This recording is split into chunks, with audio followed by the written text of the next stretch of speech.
दोस्तों सोच कर देखिए, यदि आप किसी सुनसान इलाके में 2000 फीट ऊंचे टावर पर फंस जाएं और वहां से उतरने का कोई रास्ता ना हो, दूर दूर तक लोग नजर ना आए, वहां कभी कोई आता जाता ना हो और सबसे बड़ी बात वहां मोबाइल्स के सिग्नल्स भी ना हो, तो ऐसे में आप क्या करेंगे। दोस्तों यह कहानी दो लड़कियां बेकी और हंटर की है, जिन्हें क्लाइंबिंग का बहुत शौक होता है। ये ऊंची ऊंची जगह पर चढ़ना पसंद करती हैं। एक दिन ये दोनों 2000 ऊंचे फीट टावर पर चढ़ने का चैलेंज लेकर टावर पर चढ़ने के लिए निकल जाती हैं और टावर के टॉप पर जाने के बाद सीढ़ियां टूटकर नीचे गिर जाती है और ये लोग टावर के ऊपर ही फंस जाते हैं। दोस्तों इस कहानी में आप जानेंगे कि कैसे इस टावर पर ये लोग सरवाइव करते हैं और ये लोग वहां से जिंदा बचते भी हैं या नहीं। तो चलिए कहानी की शुरुआत करते हैं।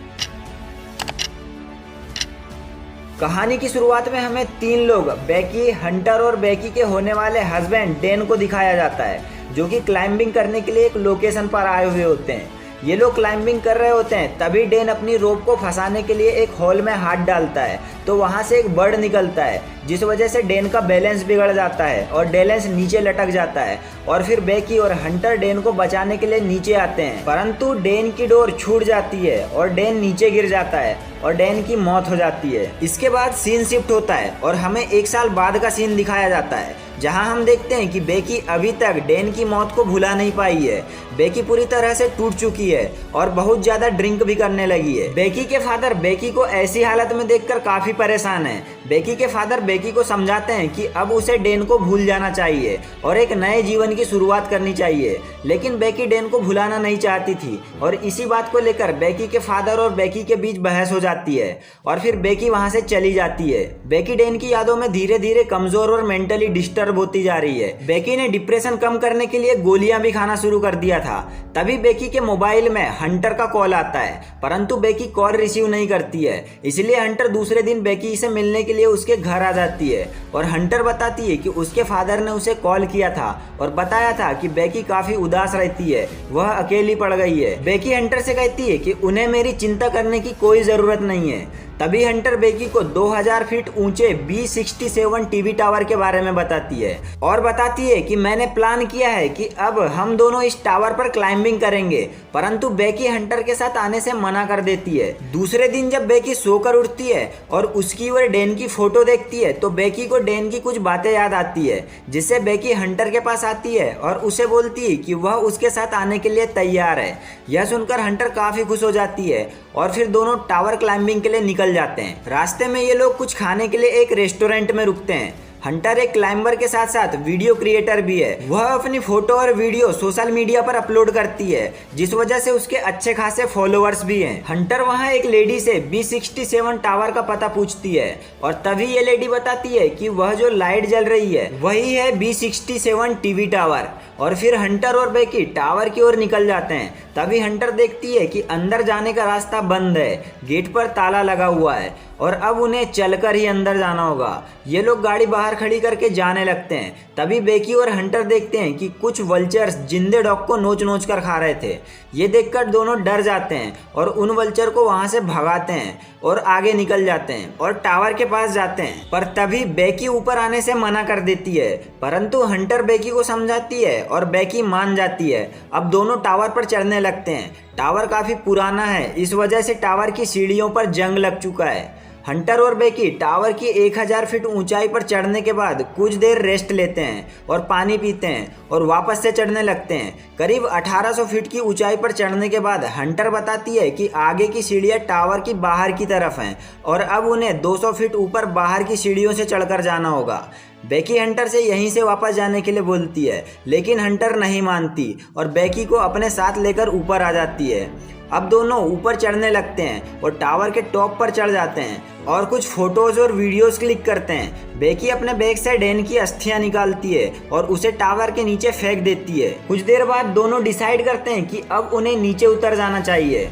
हंटर बेकी से पहले नीचे उतरने के लिए बोलती है और रोप को पकड़ लेती है। बेकी नीचे उतर रही होती है, तभी स्टेयर के स्क्रू निकल जाते हैं और बेकी नीचे गिरने लगती है। तभी हंटर बेकी की रोप को पकड़ लेती है और उसे ऊपर खींच लेती है। अब दोनों फिर से नीचे जाने का सोचते हैं, पर नीचे देखने पर देखते हैं कि टावर की सीढ़ियां नीचे गिर चुकी हैं और अब यहाँ से इनका नीचे उतरना नामुमकिन है। ये लोग कॉल करने के लिए अपना मोबाइल निकालते हैं तो देखते हैं कि मोबाइल में सिग्नल नहीं आ रहे हैं। तभी बेकी को एक बॉक्स में बाइनोकुलर और फ्लेयर गन दिखाई देती है। तभी हंटर देखती कि बेकी के पैर में चोट लगी है और उससे काफी खून निकल रहा है। हंटर बेकी के घाव पर कपड़ा बांध देती है और फिर ये लोग यहाँ पर किसी के आने का इंतजार करने लगते हैं। तभी हंटर अपना फोन निकालती है तो देखती कि उसने जो रिसेंट में एक मरे हुए डॉग की पोस्ट की थी उस पर लाइक शो हो रहे हैं। तभी इनको लगता है कि शायद टावर के थोड़े नीचे जाने पर सिग्नल आ जाएंगे, इसलिए ये अपने फ़ोन में एक मैसेज टाइप करती हैं जिसमें लिखा होता है help stock on B67 tower please call 911 और पोस्ट करके अपने फ़ोन को रोप में बांध के नीचे लटकाने लगती है, परंतु वहाँ भी सिग्नल नहीं आते हैं और मैसेज पोस्ट नहीं हो पाता है। तभी बेकी बोलती कि शायद अब जमीन पर ही सिग्नल है और अब हमें फ़ोन नीचे फेंकना होगा। हंटर अपना शूज निकालती है और उसके अंदर अपना फ़ोन डाल देती है जिससे फ़ोन टूटे ना, और ऊपर से उसमें कपड़ा डाल देती है और ये लोग फ़ोन को नीचे फेंक देते हैं और फिर यहाँ पर किसी के आने का इंतज़ार करते हैं।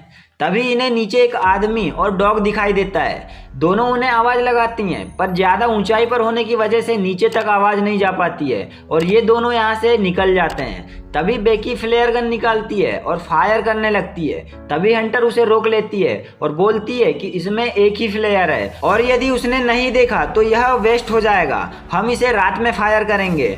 अब दोनों रात होने का इंतजार करने लगते हैं। जैसे ही अंधेरा होता है ये लोग फायर करते हैं और अपने फ़ोन की लाइट्स ऑन कर लेते हैं और फिर ये लोग हंटर और बेकी को देख लेते हैं, परंतु उनकी मदद करने के बजाय उनकी गाड़ी चुरा कर भाग जाते हैं और ये दोनों फिर से परेशान होकर बैठ जाते हैं। तभी बेकी को पता चलता है कि डेन उसे चीट कर रहा था। हंटर बताती कि डेन और हंटर का अफेयर चल रहा था। हंटर उनके अफेयर की सारी बात बताती है। यह सुनकर बेकी और भी ज़्यादा परेशान हो जाती है। अब इनको यहाँ फंसे हुए 24 घंटे हो चुके हैं। इनकी हेल्प के लिए अब तक यहाँ पर कोई भी नहीं आया है। इन्हें भूख और प्यास भी लग जाती है, परंतु इनका बैग नीचे गिर जाता है। हंटर बैग को ऊपर लाने का बोलती है और बैग को लाने के लिए नीचे उतरने लगती है और बैग लेकर ऊपर आने लगती है।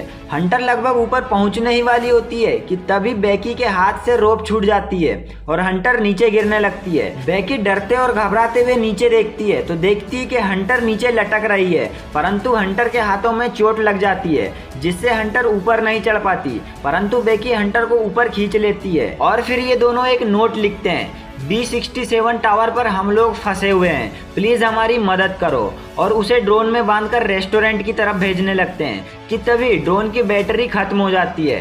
हंटर बेकी को ड्रोन वापस लाने के लिए बोलती है। बेकी ड्रोन को वापस ला लेती है। अब काफी अंधेरा हो जाता है और दोनों सो जाते हैं। तभी बेकी एक सपना देखती है जिसमें हंटर मर चुकी है और चील उसकी लाश को खा रहे हैं। तभी अचानक उसकी नींद खुलती है और देखती है कि हंटर अभी जिंदा है और उसके साथ है। यह देखकर बेकी काफी खुश हो जाती है। तभी बेकी को आइडिया आता है कि शायद इस लाइट के सॉकेट पर चार्जर लगाकर ड्रोन को चार्ज किया जा सकता है और बेकी ऊपर चढ़ने लगती है। ऊपर चढ़ने के बाद बेकी ड्रोन को चार्ज करती है और नीचे आ जाती है और फिर से ड्रोन को इस नोट के साथ उड़ाने लगती है। ड्रोन रेस्टोरेंट तक पहुंचने ही वाला होता है कि एक ट्रक ड्रोन से टकराता है और ड्रोन डिस्ट्रॉय हो जाता है। ये देखकर दोनों काफी परेशान हो जाते हैं और अब बेकी अपने फोन को नीचे फेंकने का सोचती है और हंटर से उसका दूसरा शूज मांगती है, परंतु हंटर उसे शूज नहीं देती और बताती है कि वह मर चुकी है। वह जब गिरी थी तो वह मर गई थी, उसने सिर्फ बैग ही ऊपर खींचा था। यह सुनकर बेकी बहुत ज्यादा दुखी हो जाती है और अकेली हो जाती है। अब बेकी काफी थक चुकी है, इसलिए उसे नींद आने लगती है। उतने में ही एक वल्चर आकर बेकी का मांस खाने लगता है, परंतु बेकी वल्चर को पकड़ लेती है और उसे ही मार देती है और उसी का मांस खाने लगती है। और अब बेकी नीचे आ जाती है और हंटर का शूज निकाल लेती है और अपने मोबाइल में मैसेज टाइप करके मोबाइल को शूज के अंदर डाल देती है और शूज को हंटर की बॉडी के अंदर डाल देती है और हंटर की बॉडी को नीचे फेंक देती है। यहाँ सीन शिफ्ट होता है और हमें बेकी के फादर को दिखाया जाता है, जो कि यहाँ आकर देखता है कि कुछ पुलिस वाले टावर के पास खड़े हैं और ये देखकर बेकी के फादर डर जाते हैं। तभी बेकी वहाँ आ जाती है, जिसे देखकर बेकी के फादर खुश हो जाते हैं और दोनों वहाँ से चले जाते हैं और इसी के साथ मूवी समाप्त हो जाती है।